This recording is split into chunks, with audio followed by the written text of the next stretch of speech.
penghargaan kepada Pemda yang telah melakukan inovasi dalam berbagai pemerintahan dan daerah publik,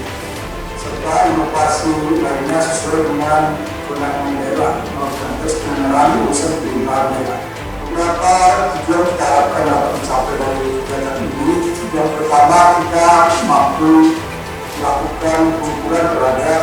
inovasi daerah, kemudian memotivasi daerah untuk meningkatkan inovasinya kreativitas dalam penyelenggaraan pelayanan publik di daerah, mendorong pembangunan daerah sesuai dengan tujuan pembangunan nasional yang selaras dengan penerapan